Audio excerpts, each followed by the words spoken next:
And the monkey was like, no way, that doesn't happen in Tibet. That's silly. Silly stuff. Oh, are we live? No, just kidding. So,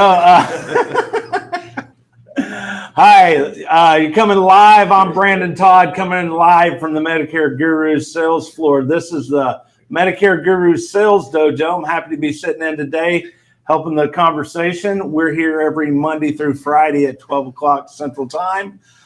Basically, we come in and we talk sales. I'm joined today with Frank Bryant, Stephen Grip, and Jacob Crotty, all Medicare gurus of their own right.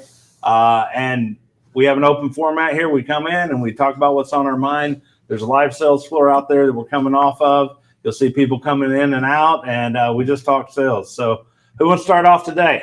What y'all got? You go first, go ahead. Yeah, I got something. It's more of it's not just a sales related issue, but it's also, general growth, which is, as we're bringing on more people, and as we're nurturing them, they're having success immediately. How do you guys see us being able to avoid or at least hold off or help people through that initial pitfall where they have a lot of success and they start changing stuff and they have that little downturn? How do you guys see us helping out people or being able to help out people more effectively get through that and get through that lull? Explain the low you're talking about a little bit better. So you know how people generally, they start off and they'll start climbing and they'll start getting better and better and better, and then they hit that plateau or they hit a steep cliff. New agents. New agents.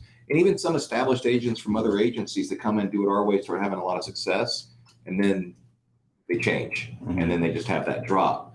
And it's not something, we've never had a whole lot of luck in the long term trying to force the change on them to get back to where they need to get. But, how do you guys recommend or see us being able to benefit them? Because we're bringing on a lot of new agents. I think it all comes from emotion. People come in, they're excited. Something's new, new friends, new people to work with, new systems, all this other stuff. There's a lot of excitement about their life and what's going on. And no matter how good things go, eventually it's going to become routine. And so when that becomes routine, all of a sudden there is that drop because the emotional transference of feeling quits happening, right? And so, my dad used to always talk about the old pros, and so that's the trick, to take the neophyte and teach them how to become the old pro. What's the old pro? So let's look at the things that an old pro does every time. What do they do that makes them have those consistent results day in, day out, week in, week out, year in, year out, right?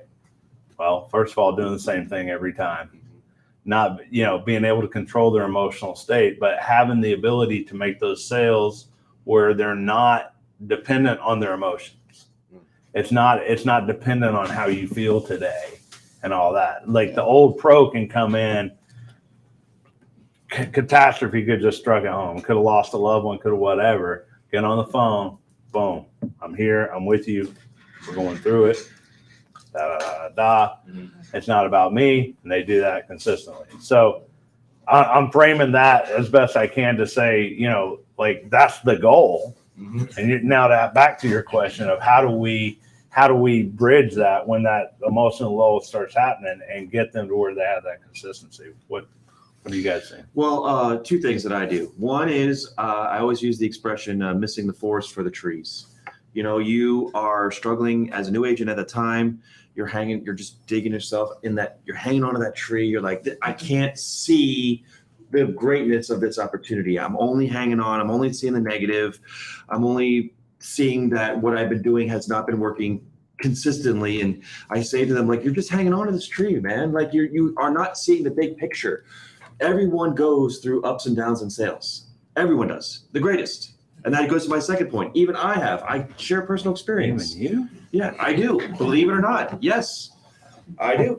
But the truth is that it's about perseverance. You're going to have calls, and you go back, and it goes back to what you said. Every call that you had, you always review what you did right and what you did wrong, even if it was an easy call. Because when you start becoming reflective with that, then you're able to be more conscious of when you start to see a pattern of misses. You know, you can have a call and it could have been worked so close and you miss it and you're like, oh, what happened? I'm out of luck. And you start using luck as, oh, it just didn't work my way because I was unlucky. Or you do something well. It's like, oh, this guy called in and I got to pull this call. And this guy's like, hey, I have a family of all over 65. We want to do medic. It's like, oh, that's just lucky. You know, like, no, that's not lucky. You know, every single call needs to be addressed the same way. And the results, no matter how variegated it is, you have to go back and say, what did I do right? And what did I do wrong? And when you consistently do that, that's what I did when I started earlier on in my career. I realized that's what I had to do, is just be reflective of all the calls, even if it was a softball or even if it was one of the most challenging calls. Because then I can lean on that when I'm having an up week or a down week and figure out, okay, it's about the long game. Yeah. Well, you're doing, being on the journey of continuous self-improvement means that you're constantly analyzing yourself. Yes. And so you're feeling it. Yeah. You're feeling it. You're not sitting there saying, blaming outside forces for the results that you're getting. Right. Because you're always on that path of continuous self-improvement. Right. You're always analyzing what's right and wrong. Yeah. Instead of thinking, and you're not playing the victim game. Right. It's not the outside forces and something. Well, I mean, let's verify that it ain't me first. Right. Yeah. Right. Before we those kind of things. So getting people on that journey is one thing. I think another thing that happens here is, well, salespeople, we always talk about that. You have ups and downs. You want to make your ups stay as much as possible. Yeah. And you don't want to make your downs permanent. Right. And that's what most people do. They hit that down and then they start self-cycling out and then they make it permanent and that's where they leave. So part of us being here together and what we're doing in here and what we did, you guys are on the floor all the time doing, is keeping that steady. So yeah, I am having that lull, but there's 3 people around me who aren't. So I know it's not the leads or the market or whatever. And I also have like a wealth of people to draw on, and we're all trying to help each other, because Penny's going to help me with a whole problem. She's going to say something that you won't. Yep. And you won't. You'll come in from a different angle and all that. So there's a wealth of resources for people to grab on. But what's your answer, Frank? I don't know.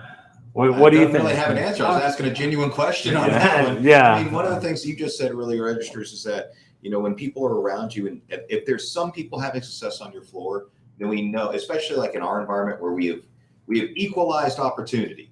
We go off lead buckets. We go off of the sign there. So there's no parsing out or distributing leads. No, I'm full. giving karate all the good leads. You didn't know that? Yeah, that's what you Yeah. No. So, but no, so whenever in our environment, we know whenever there are some people having success, we know that it's not a systemic issue. Now, there are times where we could have an issue with a lead provider or transfers or something like that, where we know it's systemic. It is systemic. Everyone's having a bad day. Okay, well, we know it's not them at that point. So that becomes easier in our environment. But, in that point, we kind of look at ourselves and go, okay, we need to fix this right now for our guys and for ourselves, because it's not them at this point. The other times, it's like you just said.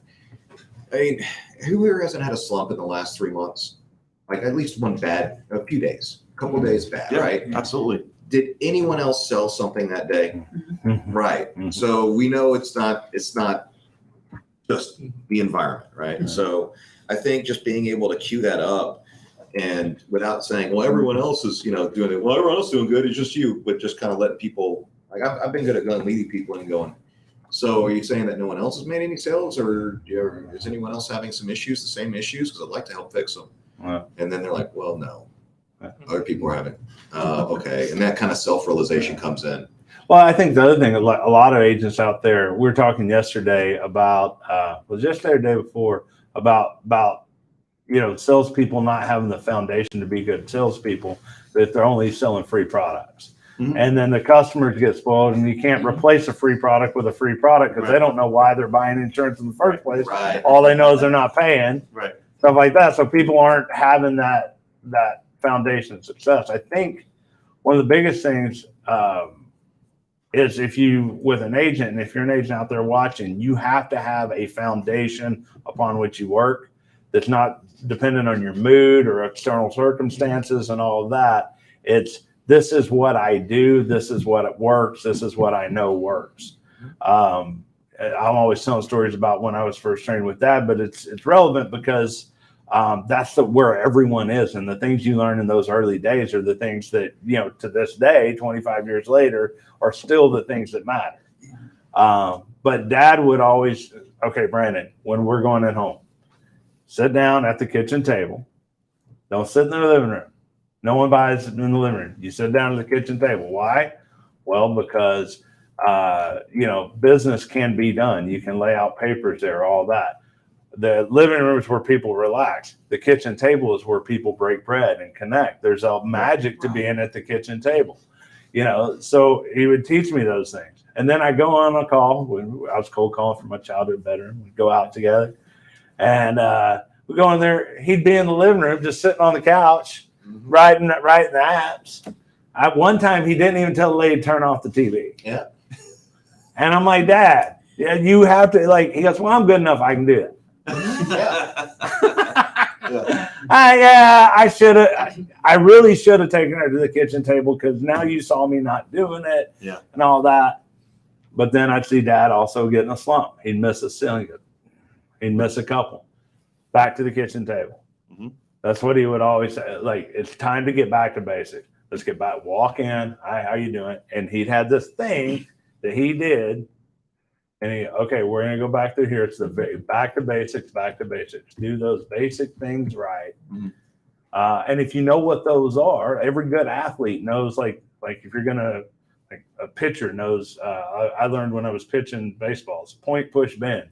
I could remember that. You point your shoulder, you push off the mound, and you bend your back when you follow through. Mm-hmm. Teaches you to do all the main three things, right? So it's, if you have those little triggers, those things that you can come in and say, this gets me back to the basics. This is who I am, what works. Because when you're hot, you will get lazy. You'll start, not turning off the TV or whatever the equivalent is. You can rush through people in AEP. Januaries are always a disaster. Into December now, always a disaster because everyone forgets how to sell during AEP. Oh, always. Oh, yeah. All right. Always. Everyone forgets. And I'm like the guy every AEP who's sitting here going, guys, stop making so many sales so fast. Right? You're going to lose them next year if you rush through this like this, right? And what's funny is the people actually take me up on it. Everyone's like, oh, I sold so many during AP. The people actually take me up on it. And I really do, shorten it to 45 minutes to an hour instead of an hour and a half. Sure. Yeah. But if you do shorten it to 45 minutes to an hour and do a good job and do that shortened version, all that, you actually sell more than the people who are trying to get in and out in 15, 20 minutes. Right. Those people do it. It's still, you do that an hour, you got 6 to 8 sales a day.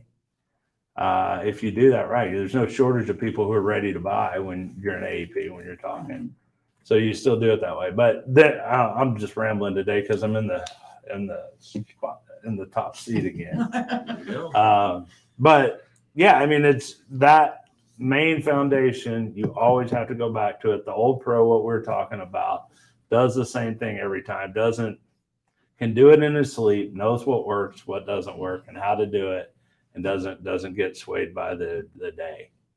I think with my opinion here on the subject, it really two animals, I don't know why, but just come into my mind when we talk about stuff like this. Number one is a goldfish. Number two is a chameleon.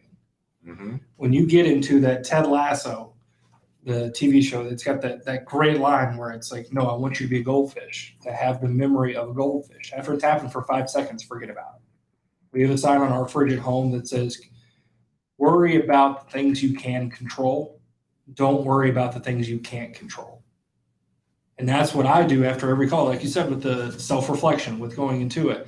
I can't control that our internet line got hit yesterday. So I'm not going to let it bother me. Now, the other individual, It still bothers you, just to let you it know. still bothers me. We know. But I'm not going to let it base my day around that emotion. Right.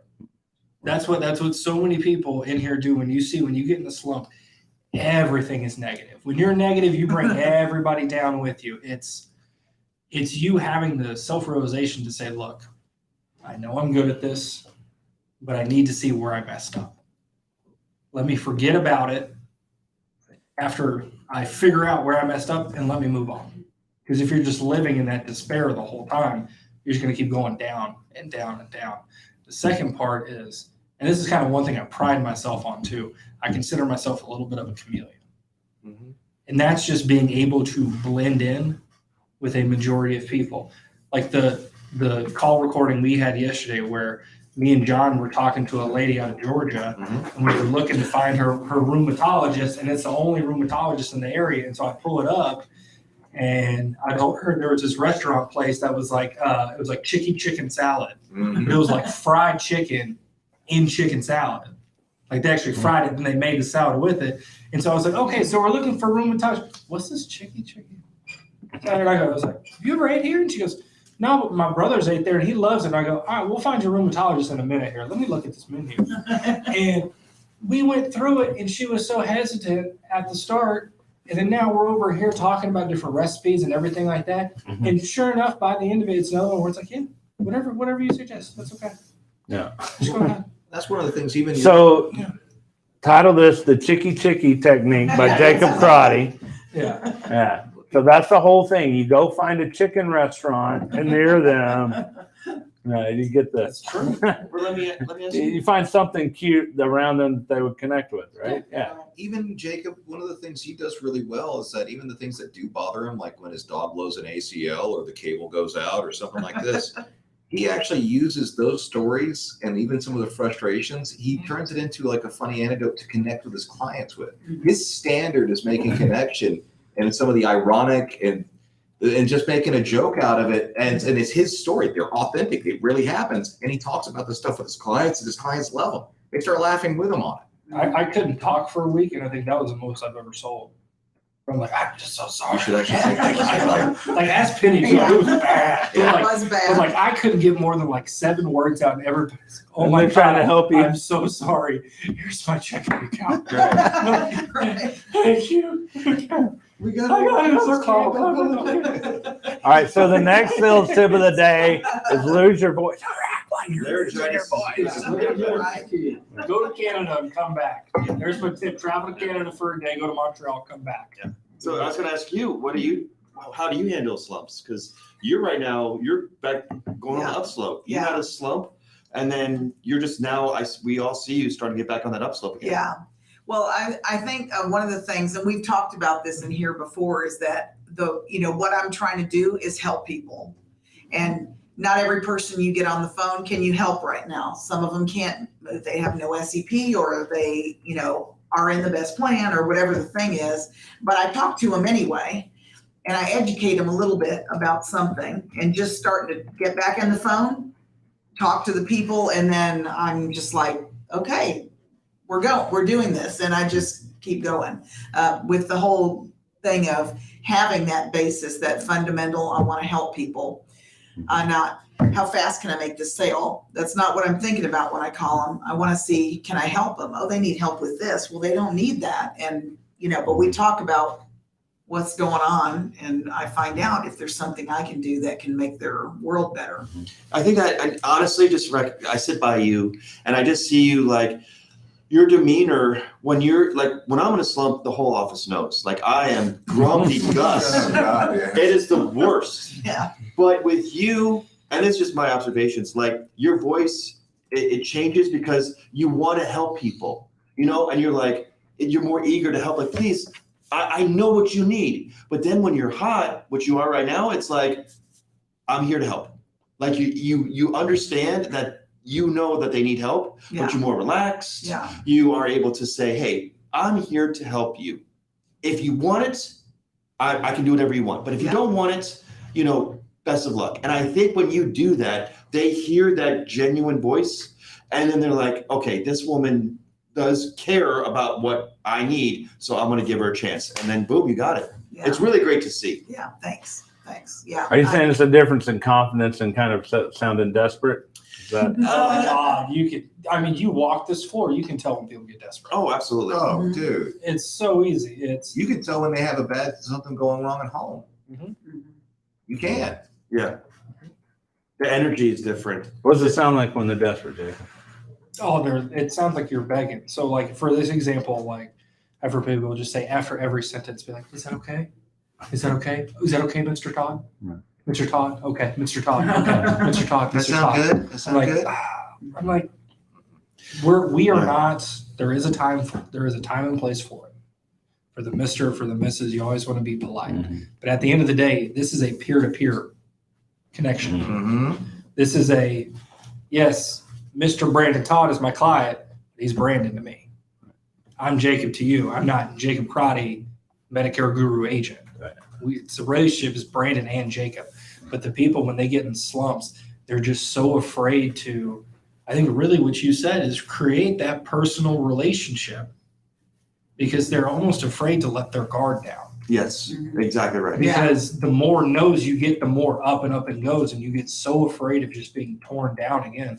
That's where the goldfish thing comes into play. You got to forget what happened 5 seconds ago in sales, Yeah. because it is going to ruin your whole day. Yeah.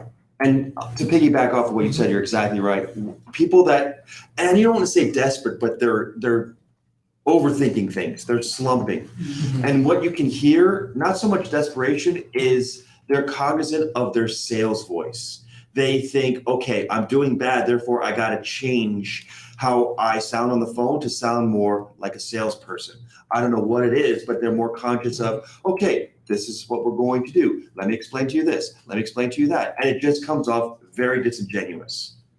And I feel like when you finally relinquish that concept and just say, you know what, can I just have a GD conversation with somebody? Yeah. You know, like let's just have and that is the most important part of the sale is the Yeah. connection. It's like you have to go through this terrible journey of like, I'm not selling. Oh, it's my fault. Oh no, it's the lead's fault. Oh, I got to sound like a salesperson. You know what? I got to stop fighting this. Let's just be myself. Boom, back and we're already running off on it again. You know, and it's like it's such a vicious cycle.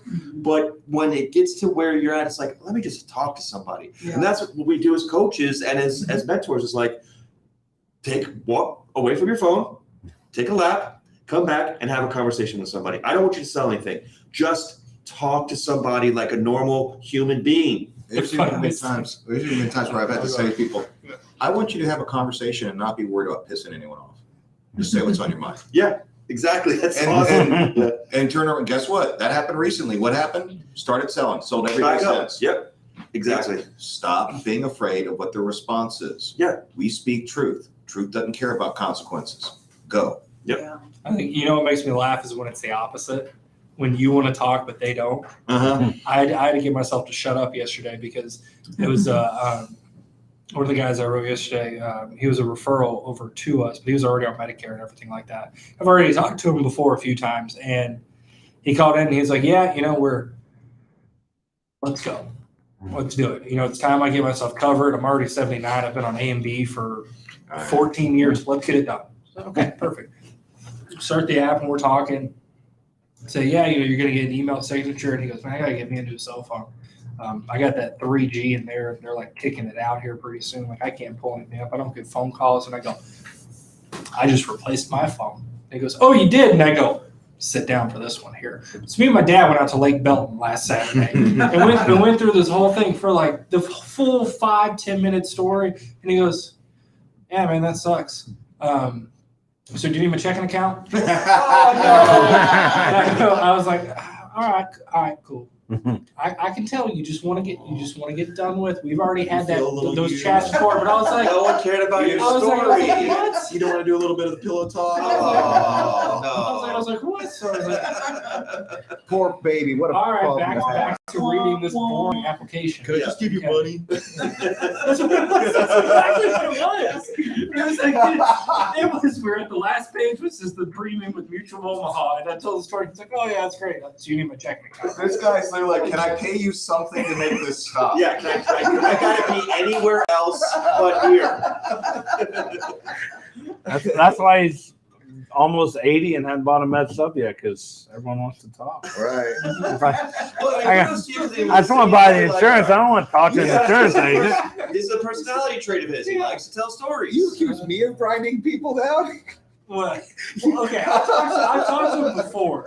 Yeah. I talked to him back when I was sick. Yeah. So we go from the voice. He's like, I like previous Jacob. Can you go back to being Yeah. non-talking laryngitis Jacob? Where's this guy come from? But it's true. You get people both ways. It's where sometimes you do have to catch yourself and go, I need to shut up. Yeah, but in the end, he trusts Yeah, you. in So the it's end, like, yeah. hey, this is my guy. He likes to talk. I respect him. Yeah. Great. Is your story done? Let's get going. Yeah, Get it out, Jacob. Go ahead. This is my guy. I got to listen to him. But no, I mean, because he could have hung up. What do you guys see about how that varies from different locations in the country too?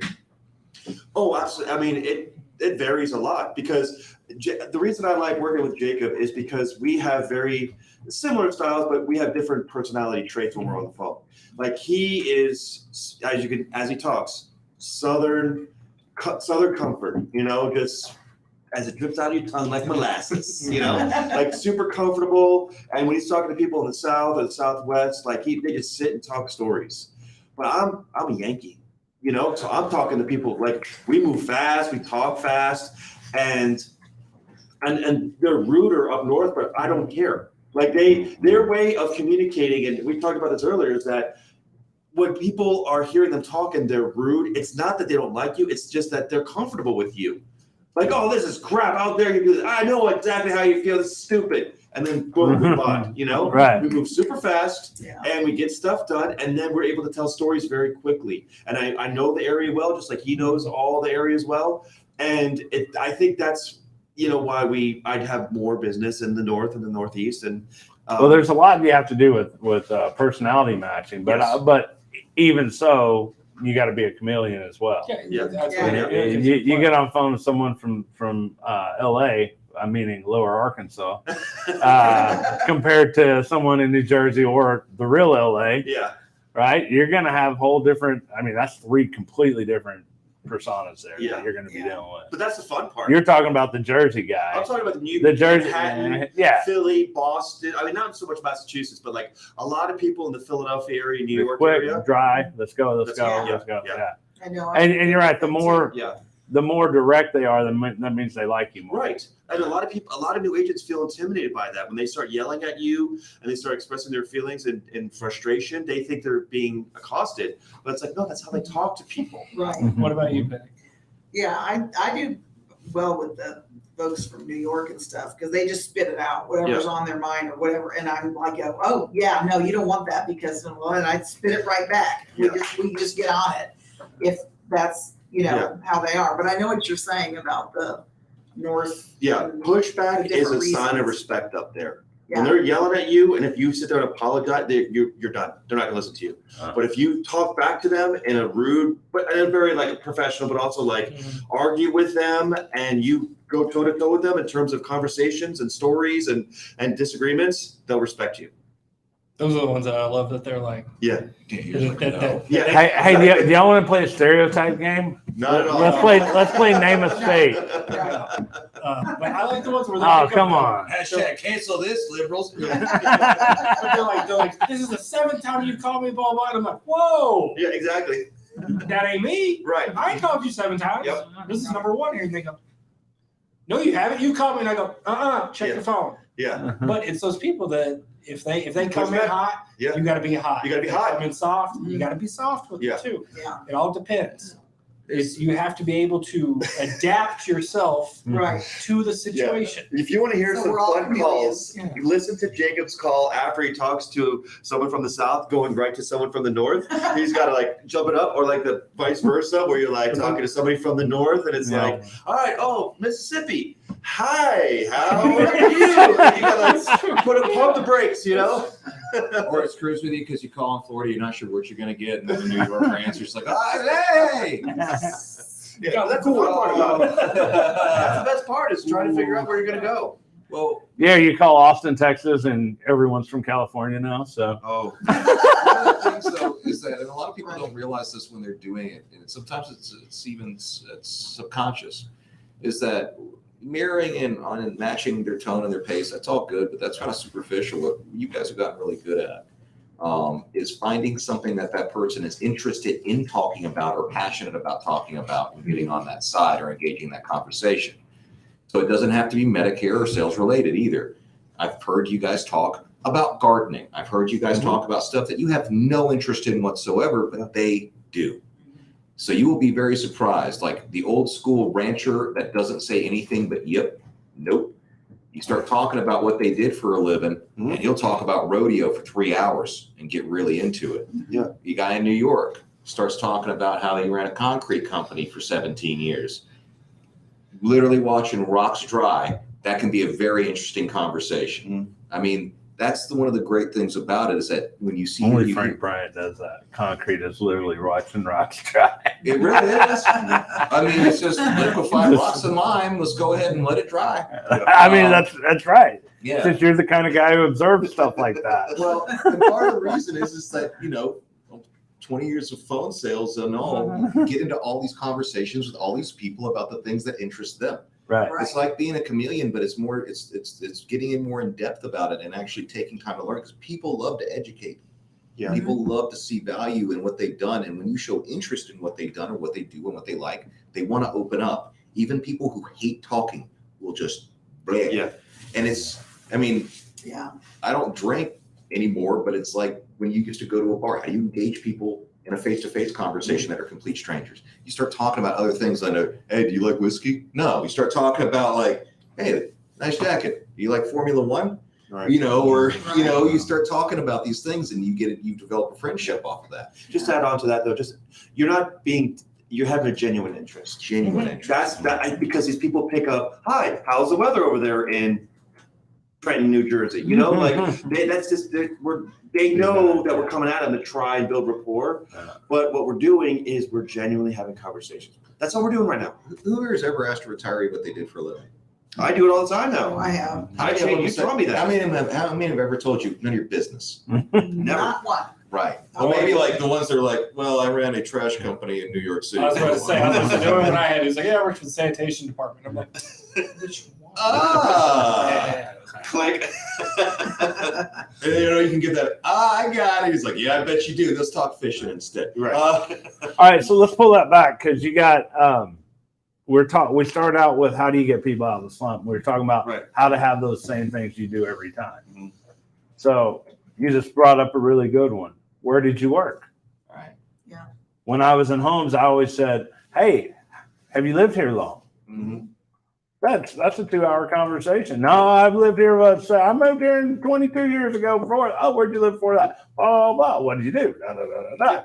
Right? Yeah. So you always have those little best practices, those best little things. You don't use all of them every time, Yeah. but you got a little arsenal of things that open up conversations. Yeah. And like the ones that really work, and it's the very open-ended, could go anywhere question. Right. It's the one you really want, right? Yeah. And then you got your special back pocket trick, Mhm. grandkids. They never, ever not want to talk about grandkids. Even if That's they hate their Penny's specialty. grandkids, they'll talk about it. They That is Penny's love, specialty. even if they hate them, they talk about them. Oh, yeah. Yeah. If I don't find one, Right. I'll ask, they never talk about their own children. They'll talk about the grandkids though, all the time. Yeah. Yeah, it's so great. Yeah. And I'll never forget one where it was just very, yep, nope, just not say anything. And then I'm just talking about, lived here for 2 years, like not talking. Just Soon as grandkids came up, like, yeah, I have my children, and hopefully, I have grandkids one day. Well, I got my 30 minutes about his freaking grandkids. Yeah, it So That's the thing he's passionate Yeah. about. he is. He's like, my kids are dumb. My grandkids are geniuses. well, everyone has unresolved issues with their kids, but their Right. grandkids are perfect, right? All the time. Their Also- grandkids are perfect. And we can all understand why, because let's all look back to our adolescence and remember how shitty we were growing up. Right. At least grandkids, the great thing about grandkids, you can give them back to their parents for a while. And That's why they're all still that. perfect. You don't That's have right. to. You get to have the They fun time and love get them back. spoiling their grandkids because they're not raising them. They're just loving on them. That's Yeah. it. I always hear this. I always hear this from my friends and their parents and all this. I don't have any kids, so my mom's never done this. I know she would though. When you go forward and you see all of a sudden you see your parents giving your kid all the cool stuff that you're like, wait a minute, I couldn't eat chocolate middle of the day before. Well, They're like, I don't care. I don't care. I don't care. You're like, wait, well, how come? What? Right. Yeah. That's funny. So that opens it up, right? That's the biggest thing. What's else is in the bag of tricks? Well, there's little things like, I think, Jacob, I'll take this one. Okay. You started to, I you're almost good. interrupted you there. You're good. So one of the little silly things is if you can tell they're cooking when you talk to them, or you can hear grandkids in the background. You can use the grandkids thing, but you can also say, what are you guys cooking for breakfast? Or whatever. And then you start talking food or restaurants. That's like what you were mentioning earlier.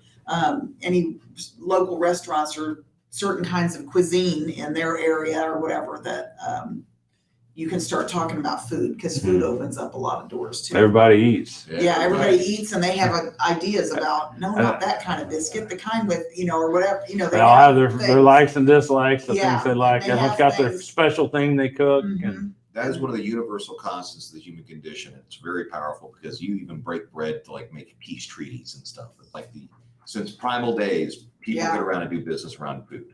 Yeah, It's one. that's of why you the take them to the The kitchen kitchen table, table, right? that's right. Yeah. that's right. I even had some calls, and you guys probably had this, where there's a delay in the responses. Like you ask a question and they give an answer and it's half-hearted. I would just stop and say, "Man, it sounds like you're distracted. What you doing right now?"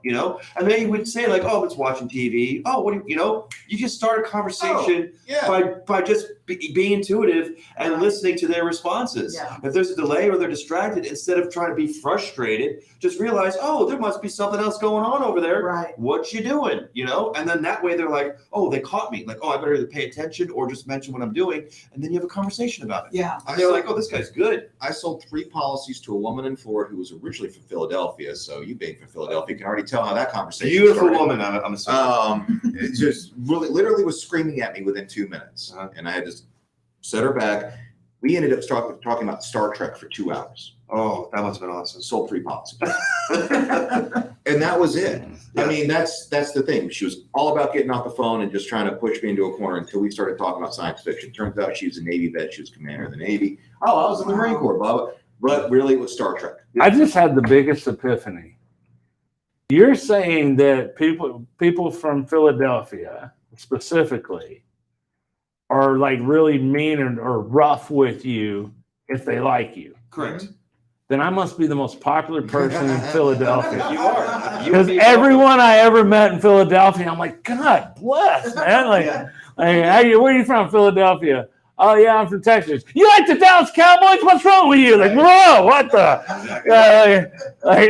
Yeah, Dave Jones is terrible and blah, blah, blah. And you ain't got a quarterback. Like, And here's the problem. I kind of like Donovan McNabb and He's a stuff, jerk. but like, I guess we're in trouble. It's a Philly Yeah, guy. yeah. But I think it's a Northeast thing, because you said, we've talked to people, New Jersey, Philadelphia, Maine even. I mean, let's get a little north, but those Northeast people, they just don't have time to be coddled because they live in the cold. They're always on the go, but they respect Always people in traffic. and I have that in my set. Like, I don't like to be pandered, I have that in my blood. If you're BSing me, I don't want to waste time with you. Yeah. But if you're going to yell at me, or if we're going to have an argument or a discussion that's heartfelt, and I'm going to respect what you have to say. Okay, yeah. Well, that's one of the reasons. That's pretty profound. That's a pretty profound insight into just how it seems like a whole different thing. Yeah.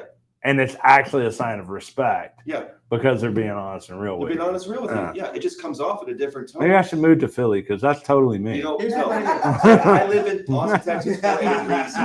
But here's the funny thing. No one in Philly right now from Philly would look at this and go, yeah, he's wrong. No, they'd be like, I get it.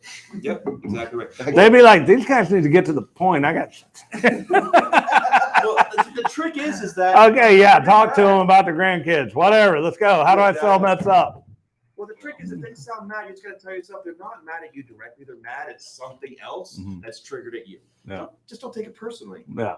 And here's one of the good tricks about this too. Is like even in our opener, when we open up, when we talk to people, we go, "Hey, I'm a Medicare specialist. I'm here to help." And then everyone's waiting for a pitch, and we just don't give it to them. Yep. We go, "Oh, well, I was looking for this, and they Yeah. want to get to the point." And that really works well for the people from Northeast. Yeah. But also, what the core component of it is, it's going to sound counterintuitive, but not caring about making the sale, not caring about that. Yeah. Because either you've assumed it's going to happen anyway, or you just don't care. I don't know. Maybe you're hungover. Maybe you have the flu. Maybe you have something else going on. Maybe you have stuff going on with your kids and you just aren't focused on this. Isn't that funny that those days you're like, I just need the day to end. I got something I got to do, are the days where everyone's buying from you. Mhm. Because your mindset is, Yeah. I don't care about getting this sell, so now I can have an engagement with a human being.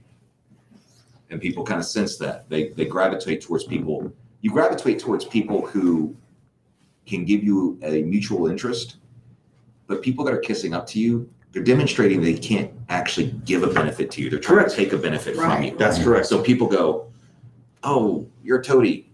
I don't like you. I don't respect you. Yeah, I don't respect you. So, in tennis, I learned this.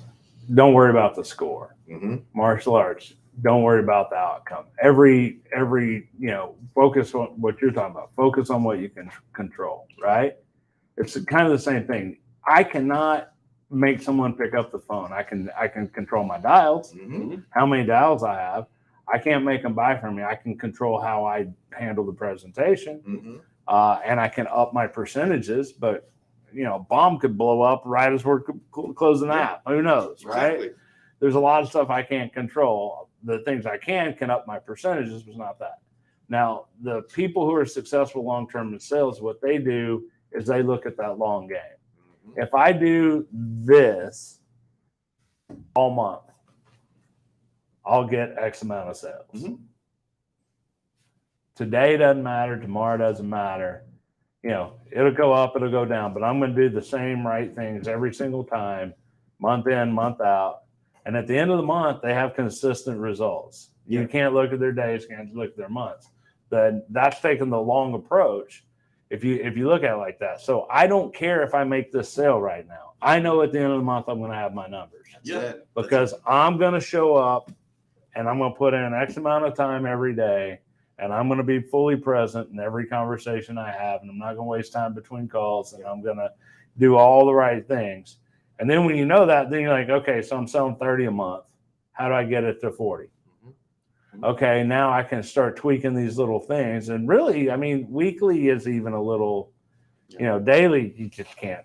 You sell 8 one day and 0 for the next 2, whatever.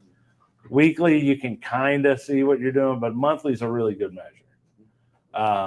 But then you start tweaking those little things in that consistent thing you do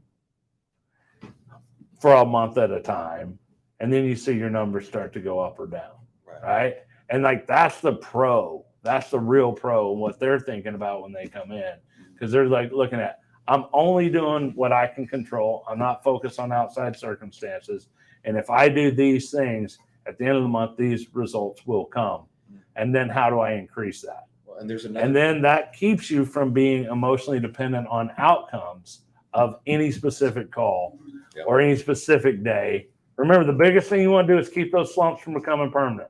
Right. Yes. Right. That also frees you up to do like what Jay. And you don't want to, one other thing I want to add to that, and you don't want to believe in your successes too much either. Right. That's a really hard thing because you get 2 sales in a row, you start beating your chest, think you're the best person in the world. Or a good week. Yeah. Oh, we've had that all the time. Where a good week and the next week 0, people are crushed. Right. Yeah. I had a guy early on, and I've always remembered this. He came in, he sold 4 in one day, back when 5 in a week is good. And he came in like, let's go get a beer, man. Let's go celebrate. He goes, can't, man. I'm at 0 for tomorrow. I got to go home, get some rest. Mhm.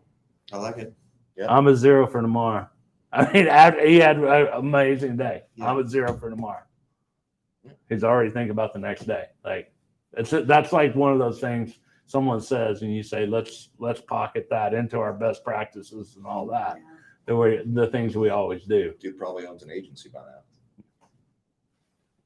I mean, seriously. If No, have that he's- mentality, you end up doing very good in life. If you have that mentality.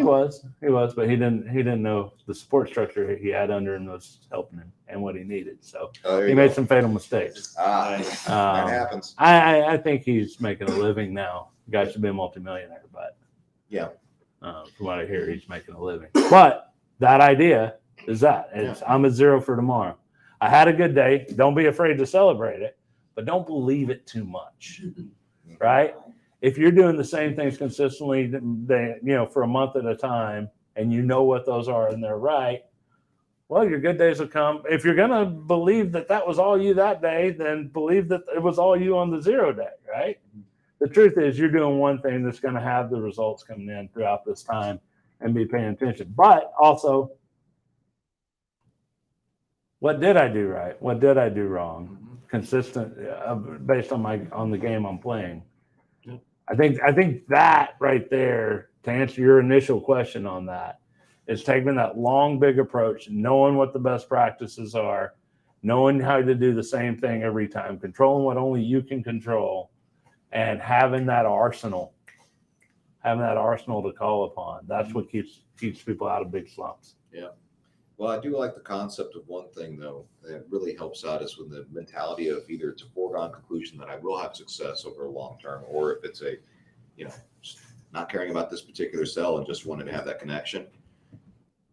I see a lot of, since we've gotten involved in more education and doing things like this, I've been reaching out and looking at social media more, which I hate because I think it's poison. It is.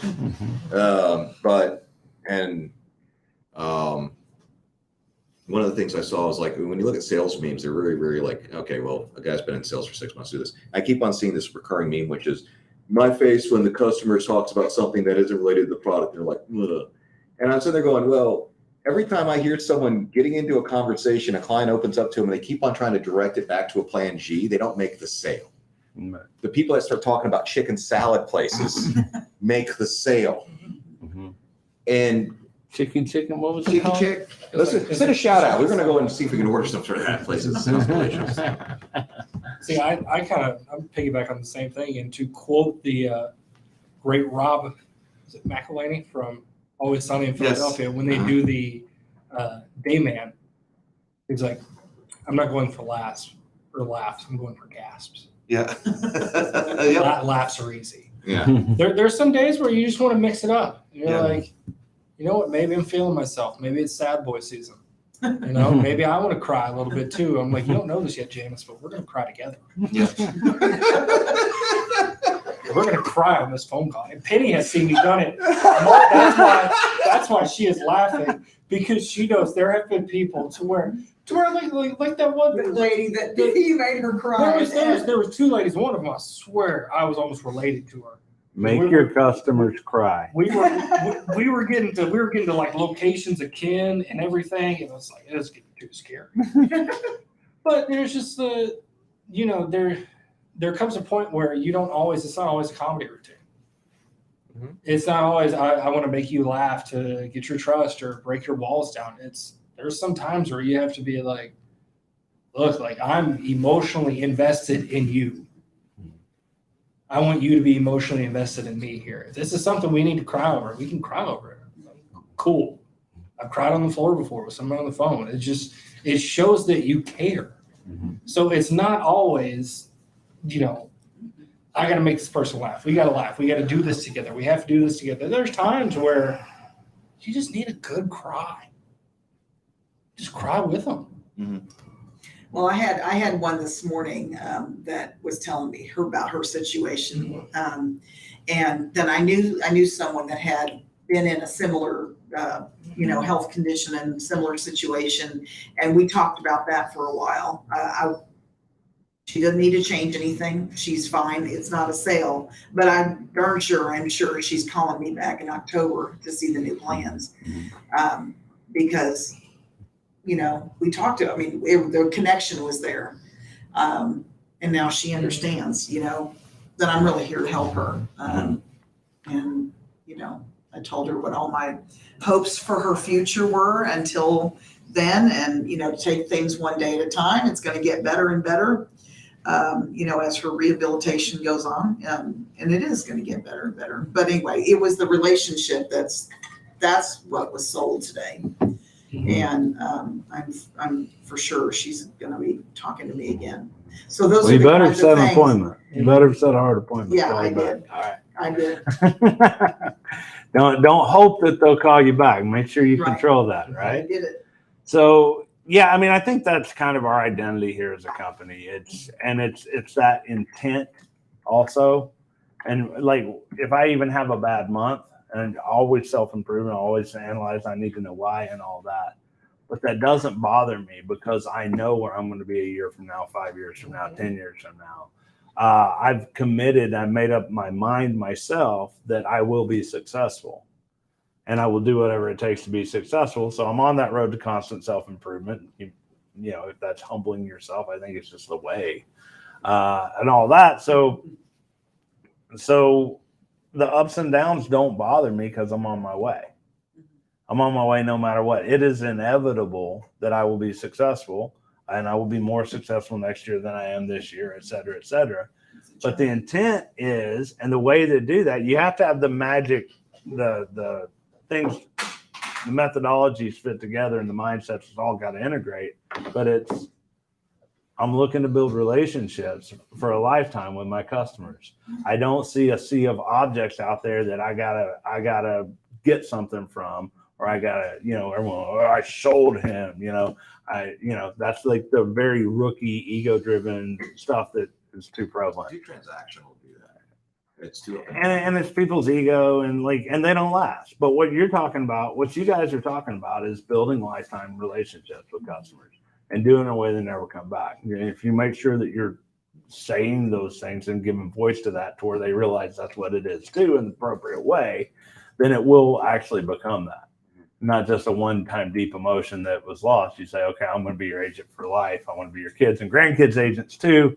You got the whole team here, et cetera, et cetera. You got to make sure that you actually say those things instead of hoping that they'll infer it.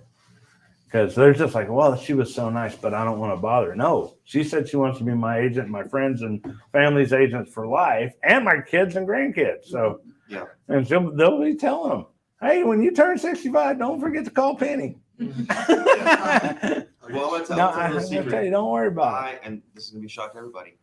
I'm not a salesman. I'm not a salesman at all. We all know, dude. Yeah, we have not. I love how Medicare works. I love teaching people about it, and I love talking about it. And it goes back to what Jacob said yesterday. Is like, I'm not a salesman either. We're going to do this together. We're going to figure this out together. I know Medicare, and I'm here to explain how it works, and I'm going to make a recommendation. And because I know it so well, and because I enjoy talking to you, and I enjoy knowing that I'm going to be helping you with this recommendation, I encourage you to take this. And that's how you do it. I'm a terrible salesman, but I love talking about Medicare, and I love knowing about it. I remember everyone who ever told me I was a good salesman never bought from me. They say, you're a great salesman. I was young. I had the young thing coming in, dealing with seniors. I'm 21, 22 years old, 25, 27, whatever it was. But they're always like, that was my thing. I was like their grandkids that they were proud of, right? And so, but every time someone said, you're a good salesman, you're a really good salesman, you're going to do really well. Like, okay, well, buy from me. No. Yeah. So once they thought that I was doing so it. much success in life, but not here. But what people think, yeah, it's like they're trying to make me feel better that they weren't buying. But, I always get mad. I'm like the opposite. Someone calls me and says, I'm not going to sell you anything. Like, then why you bother me? Right. Because you can't sell me something. First of all, you're a salesperson and you're not calling me for free. Right. You're trying to sell something. So you better tell me what it is. Now it's going to help me. I'm listening. Right. Right. So I get mad when people say I'm not a salesperson, but your average person out there on the street, because I think you should be proud of being a salesperson. Right. I am a salesperson. A good, honest, ethical salesperson is what made this country. It's what makes everything. Nothing happens until somebody sells something. No accountants have jobs or money to count until a transaction takes place, until a product is put out in front of someone in a way that makes people get out of their own way, make a decision, purchase a product. And it's the salespeople grease the wheels of the entire economy. So we should be proud to be salespeople. But what you're talking about is when you tell Miss Jones, I'm not a salesperson, she thinks, good, because those salespeople are slick, fast talker, and blah, blah, blah, blah, blah, right? Who want to just push something on me and don't care if it hurts me or whatever else. Is that where you're going with that? Is that? But I don't say I'm not a salesman. I'm just saying in my heart. That's what all salesmen say. Yeah. But no, the idea is that I am proud of my knowledge and my experience in the Medicare field. And I like to help clients. I like to help colleagues. Yeah. But you got to admit that you're a salesperson. I mean, that's the thing. Maybe. I am a salesperson. I'm proud of it. I'm not a sleazy, slick, bullshitting salesperson Right. who's trying to see people as objects. But no, you're a real salesperson. Mhm. You're someone who actually cares to get to know and connect with someone, help them get out of their own way and take action on a product that's good for them and that they need. It facilitates. That's what a salesperson is. Yeah. That's what a salesperson should be. Mhm. Problem is, there's a bunch of people out there who charge with sales who aren't that way and Yeah. give us all a bad name, They're right? also desperate. But be proud to be a good salesperson. Okay. Deal. And also, don't be desperate. That's the core thing right there. Don't be desperate.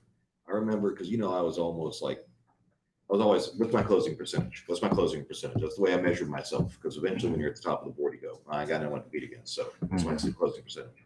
It wasn't until the year, and almost I can remember the month where I realized I was making over $100,000 in renewals. That's what my renewal checks were at that point. Mhm. So going forward, it's over 100,000. And I went, oh, that's awesome. And then something switched in my head. I went, I don't have to try. And then everything, my closing percentage on just on calls, like my call volume dropped because my talk time went up. My talk time, I went from closing, a respectable 20-something% on web general leads to closing like almost 40% on calls. Right. That means I didn't contact everybody.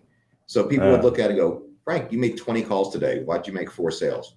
I was just relaxed, chilling out. Wow. And that concept of relaxing and really, it doesn't happen. It's cool. I'm cool with you. What else you want to talk about? And then spending 3 or 4 hours if you need to. I'm going to get you on something. The guy who gets the girls is the guy who's not out trying to get girls, right?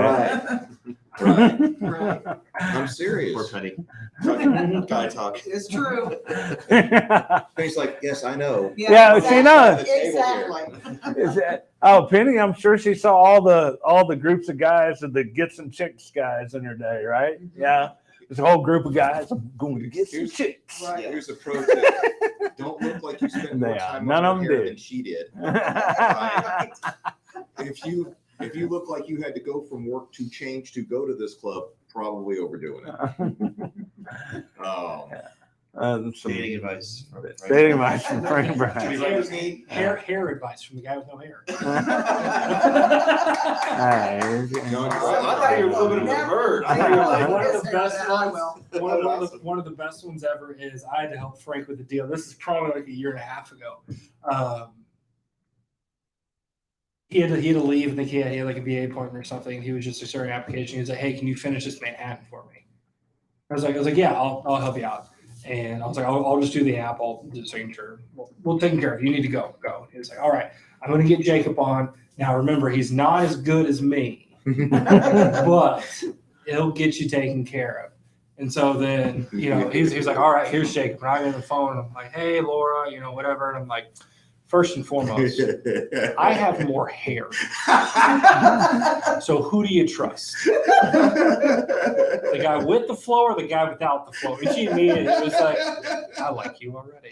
And I go, good, because you got me now. So, but it's That, I mean, for agents who are watching this now or in the future, like what that just was is some 7th degree black belt stuff.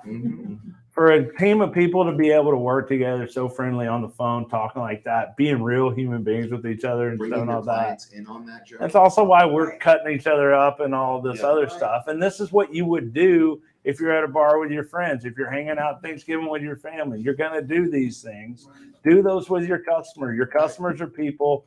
They connect with, whether you're 22 and they're 75, they like the same things. They cut up with each other the same way. I mean, I had a lady who watched the I like- Super Bowl and she was like, "Hey, did you see the weekend?" And I was like, "What's the weekend?" "Oh, like Saturday and Sunday?" And she was like, "No, the weekend." The She weekend. goes, "The artist." And I go, "You're 79. How do you know who?" She was like, "I love the weekend." Yes. That's awesome. She was like, I've followed him since his first album. I've seen him in concert. And I'm like, "You're 70." Hey man, talent. And from that one, I'm like, I have no idea what y'all are talking about. I do. Actually, some of the songs are really good, really good. I think it goes over more of this performance pieces. But Yeah. It's really, really. it's what you never know. Like you said, could be 22 talking to a 79-year-old. You could have the same favorite music artist. That's Same even album, far out. whatever But it for is. sure, we like to cut jokes with each other, and we like to rib each other a little bit. And I mean, the sign of respect, right? Bring your clients in on that joke. You started talking about his lack of hair. Right. Shows a huge, deep connection that you guys have where that's okay. Right. Right. I think one thing, speaking of new agents too, where they get scared to ask questions they don't know over the phone. Mm-hmm. I've told Penny does it wonderfully. When I told her, she used to always mute herself and be like, "Hey, I have a question for you."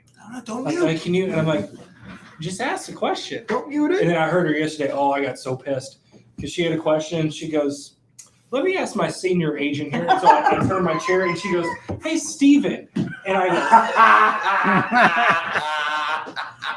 go, "Okay." They moved you. And I'm Okay, like, oh, I did move my mine. desk. Where's But- Jacob? But it's one like that where if you have a question, don't put yourself on mute. I do it all the time. I did it with you yesterday. Where I was like, "Hey, do you remember who that company was?" They got to hear the Or, process. "Frank, what do you have here?" Yeah. Because it's complicated. It's They don't real. know It's real. You're complicated. not trying to pretend Right. I'm the all-knowing thing. You're like, but they like it more. You're Yes. demonstrating that there's a team of people around you, and y'all are working on all this together. Yeah. I don't know everything, but we're gonna figure And it new out agents together. don't get that. Yeah. They think they have to be the problem solver. Perfect. Hey, look, a talking head bullshitter on television pretends they have all the answers. Yeah. A real expert is not someone that knows everything about a subject, but they can find the information real They like quick. that more. Yeah. New agents need to understand that. Yeah. The clients like to hear you say, "You know what? That's a good question. Great Hold on. question. I'm going to check it. I'm going to ask somebody who would know that answer. Hold on 1 second. Or Let's bring it on the I phone." think I might even have the answer, but I want to double check, make sure it's Yes. right. I got to make sure this is right because it's real important. Right. And then They bam, love I'm that. validating what they're saying. Wow, I'm this saying it's a guy's great thorough. question, It's insightful, and then you go, not only am I going to do that, I'm going to double check before I give you ansers. They'll trust you to the end of the earth. it And what works. you're I saying saw is that. don't put them on I hold saw to ask the that. question. My senior Yeah. agent. You are welcome. Yeah. We'll help you anytime. There's a problem with the noise canceling headsets. It's good if it's so loud they can't hear you that you have noise suppression, but you can't have absolute silence. They need to know that there's some activity. So whenever I hear someone like cutting up or laughing in the background, and I see another agent, especially this happens to new agents, like shh, I'm like, screw you, go to a library. Right. All right, this is where people are doing business. We're making connections with other human beings here, and sometimes that's kind of loud. Right. And by the way, if you've ever tried to build a sales floor from scratch without that buzz and energy, man, like that's just such gold. I can walk into anyone's business and I can just walk through this one, other people's, all that. I can just take one walk across the floor and I can tell you 90% of what you need to know about that business. Right. I don't need to know their processes or leadership. I don't need to know much. I can feel the energy on the floor of that environment, and I can tell you a lot about it. And it's something you can't really manufacture. You can't just have a motivator in the office going, okay, guys, yay! No, it has to be from everyone You participating. got clown suits and like Run people around like an idiot in juggling and suspenders. giving out gift cards We enjoy for. that here, though. No, I mean, we don't even. We have a monthly agent of the month, right? Mhm. But even that is more like a mystery box. You know, everyone else going out. I know it's controversial. I don't like daily spiffs. I think those specialized performance, whatever they call them or the acronym is, it gamifies the system that's very serious. And we don't play a game here. We make a career. We can enjoy our career. We can have fun doing it, but it's still not a game. What you guys do is too valuable to make it like. So wait, but if I have 200 people Uh-huh, in a big building Uh-huh. and call center, uh-huh, it's a call center. uh-huh, There's no humans. There's no people. uh-huh, I got to fill up butts and seats, uh-huh. and I'm paying them X amount per hour, as little as possible. No equity, no stake, no upside, no renewals. Mhm. Don't I have to entertain them? Oh, yeah, because they don't have buy-in. Right. They're not participants I in know. this, they're I resources. was in one company. We'll just say I was consulting with a company Yeah. at one point, Well, and plus, only 15 out of those 200 people are producing 50% of your product anyway, so it doesn't matter, right? so what you're doing I was consulting with a company, and their ads, their employment ads, were the pictures of their softball team. yeah, it's absolutely It ridiculous. was the spice became the main course, right? Yeah, we have a great company. We do great things. We do meaningful things. You have a great career. Oh, we also have a softball team. and we also have a little fun outing here and there and all that.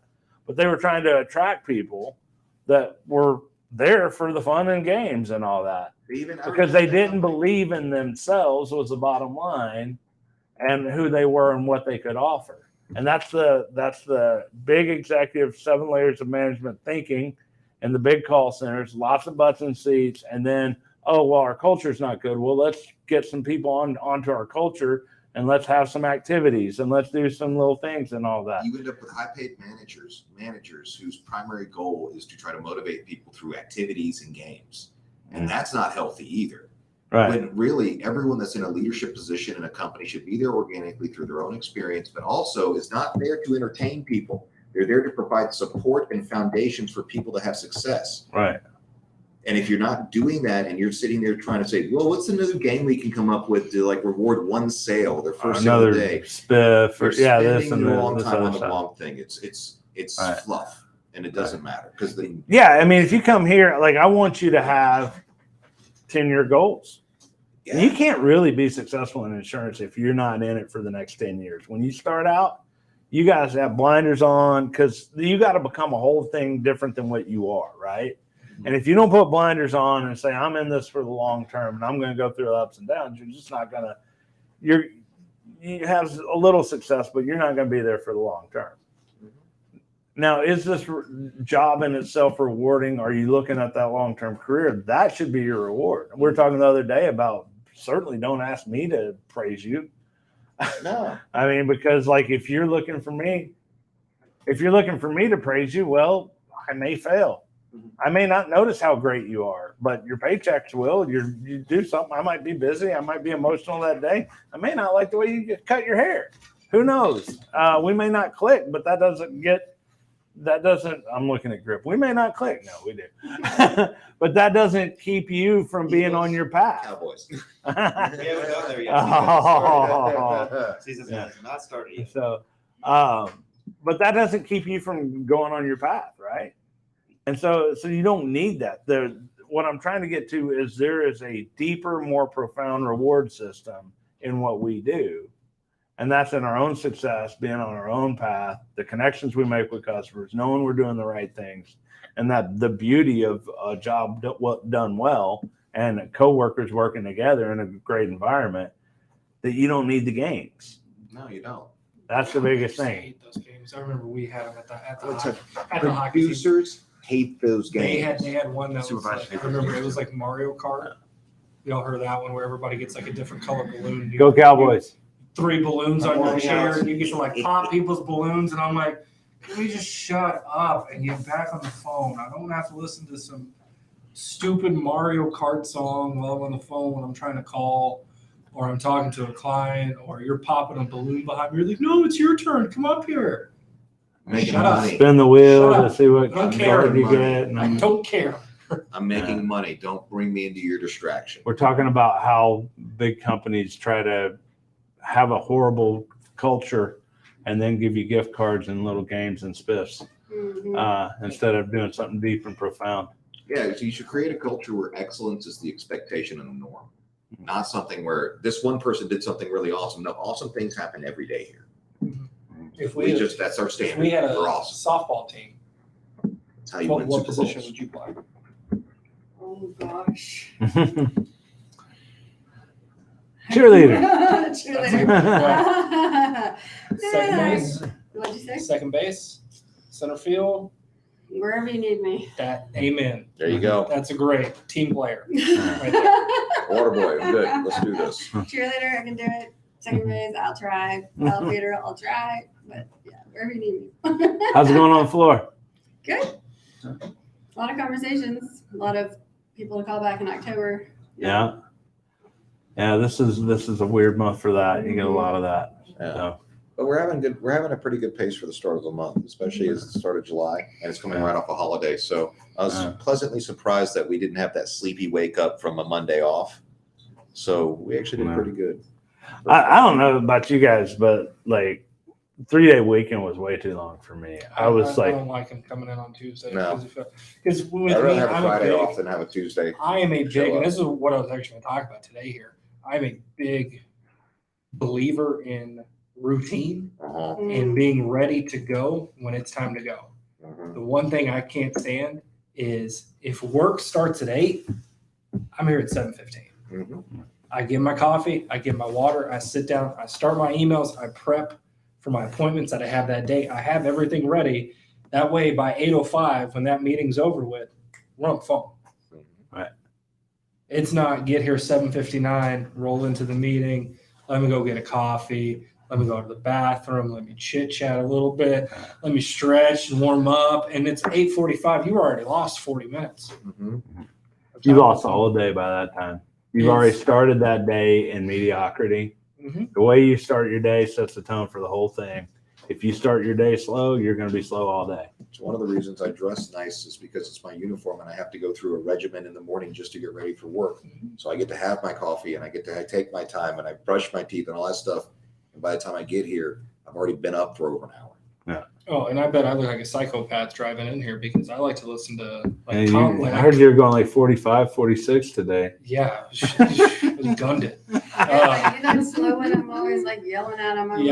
That's me there. If you see a silver F-150 with the Wade Bowman sticker on it, that's me. That's not But it's one I like to, because I'm a big one of the mindset too. When you come in here, you know, I'm not listening to gangster rap, shoot 'em up songs, getting hyped up like it's a football game. No, it's not. You can't listen to that stuff. What I like to listen to, there's some comedy podcasts that I have. Mm-hmm. I keep it light on my way in. I listen to it while I get ready. You get a few laughs in.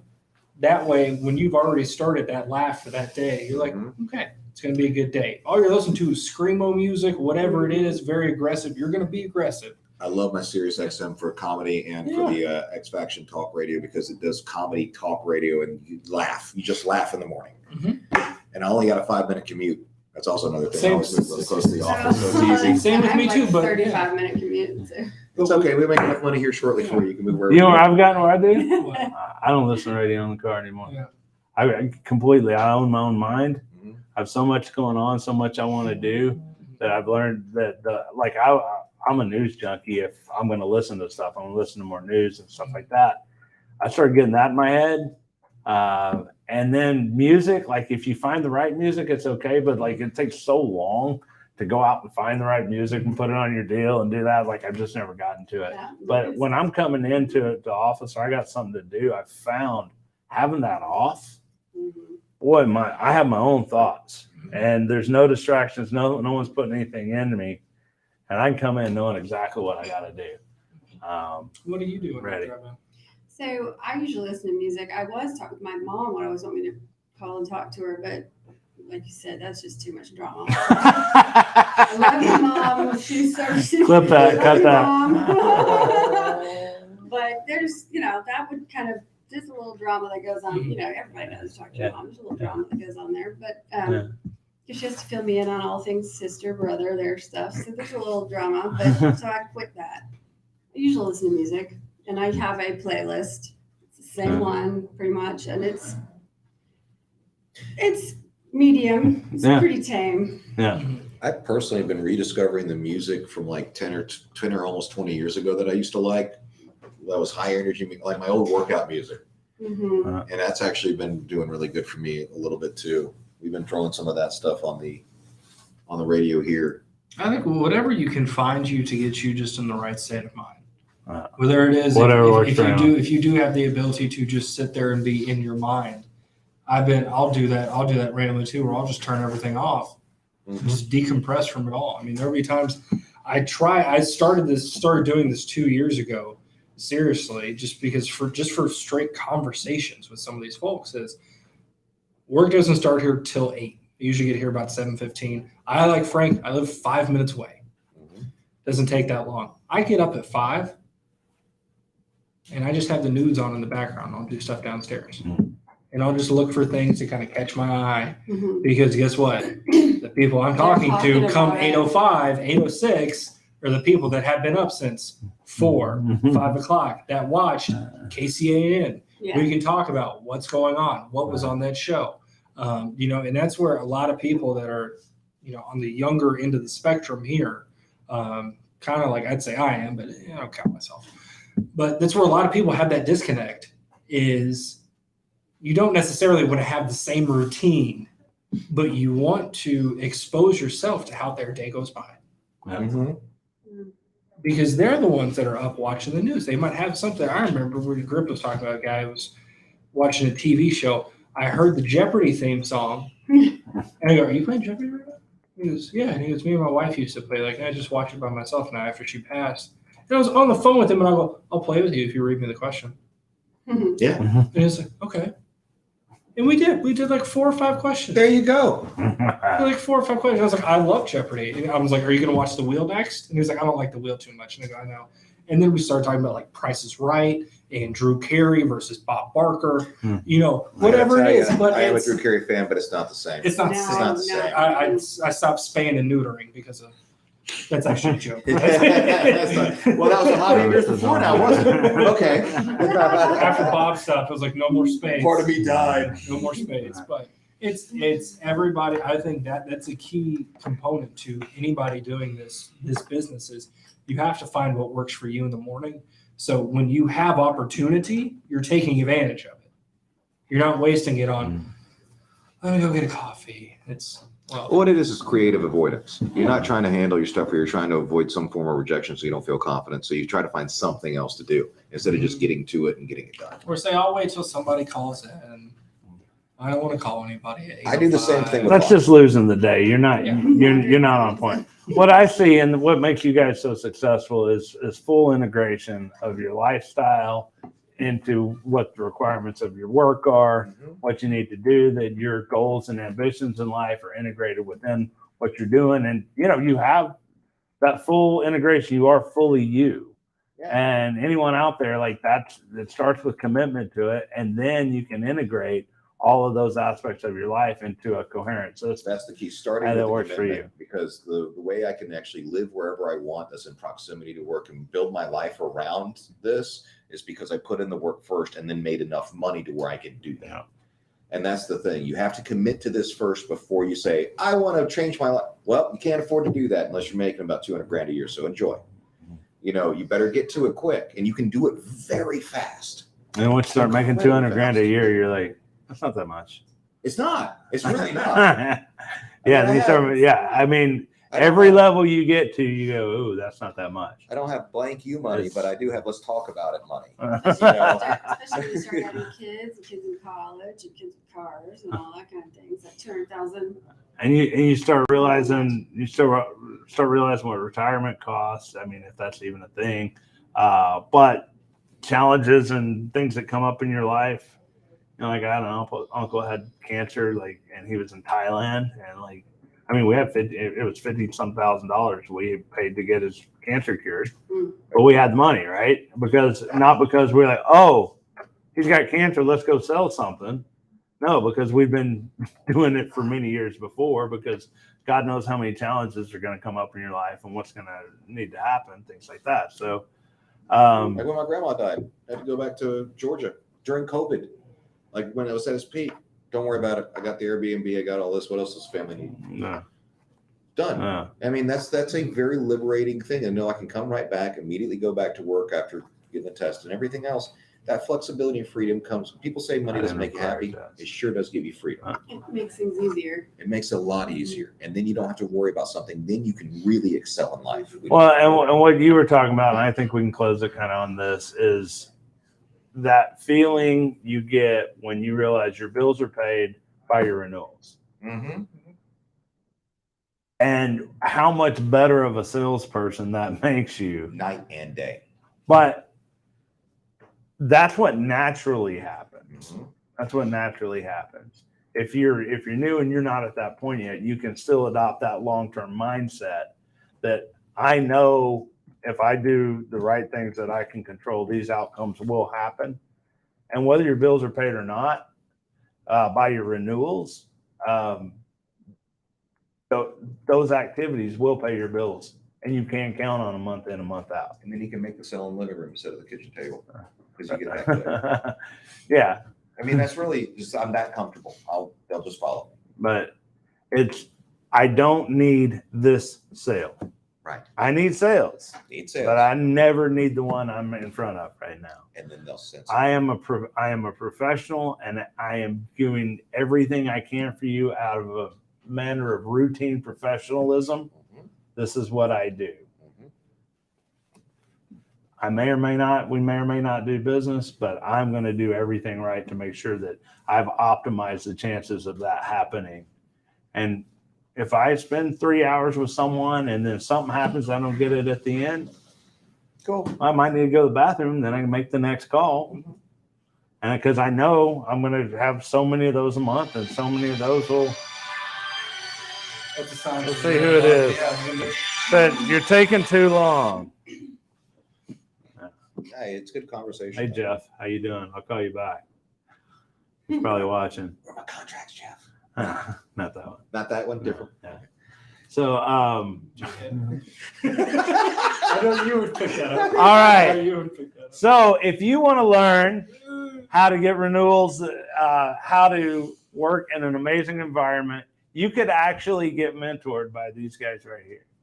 I mean, if you came to work at Medicare Gurus here in Cedar Park, Texas, just north of Boston, these are the guys you'd be working with. The people you see here every day would be your coworkers. That's a real opportunity. We are looking to expand. Go to MedicareGurus.com/agents, or figure out how to call us, because closers call if you really want a chance to work here. The conversation goes on in InsureLink. Go to InsureSales.com for work-focused social media. I'm Brandon Todd. He's got a sale to make. We got stuff to do. We're out of here. Take care. All right. That was a good one.